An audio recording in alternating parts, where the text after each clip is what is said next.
Cette fermeture-là, si on voulait faire une division entre nos deux communautés, on n'a pas réussi.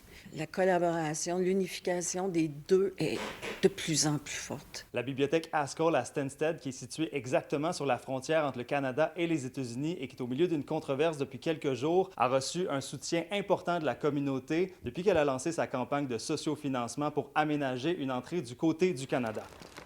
Depuis lundi, les Canadiens qui ne sont pas membres n'ont plus accès au bâtiment par l'entrée principale qui se trouve à Derby Line, au Vermont, en raison d'une décision unilatérale des autorités américaines, alors que depuis 100 ans, il était possible d'y accéder sans passeport ni visa. On s'était mis 100 000 puis on s'est dit, ouf, on espère que d'ici 2-3 semaines, on va avoir atteint notre objectif. En 48 heures, on l'avait atteint. C'est fou.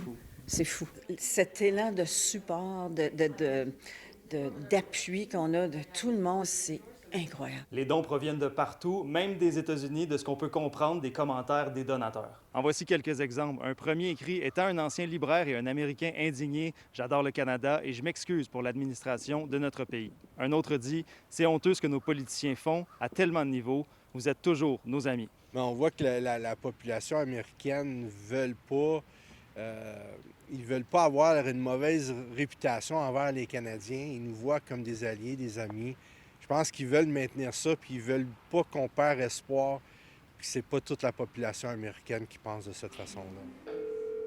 Louise Penny, là, qui a fait un don substantiel, là, quand Oui, même. Mme Penny nous a fait un don de 50 000 ça nous a vraiment surpris, ça nous aide aussi. Puis de voir que Mme Penny nous appuie comme ça, là, c'est grandiose. Ça nous donne du jus, là, vraiment, de continuer, puis d'avancer, puis de continuer notre mission. Qu'est-ce qu'on va faire avec l'argent là, pour accéder plus facilement là, à la bibliothèque? Mais comme c'est là, c'est pas aménagé du tout pour permettre aux gens de rentrer par la porte en arrière. Dans le fond, ça va prendre une trottoir, un accès. La porte, c'est vraiment une porte de sortie d'urgence. Ça va être réaménagé. La bibliothèque veut surtout pas que les gens pensent qu'ils sont des gens de deuxième classe. Hein? Ils veulent vraiment essayer d'aménager ça, que ça soit quelque chose de beau. Moi, je suis une fille qui... C'est go, go, go, go, go. On fait ça au plus vite. Tout le monde est là, tout le monde travaille. La semaine prochaine, on va avoir une serrure. Ça va vite. Je veux vous dire que quand les humains, on va parler d'humains, veulent faire une différence, ils sont capables. Puis quand ils veulent être ensemble, on peut surmonter n'importe quoi. On est plus fort que tout.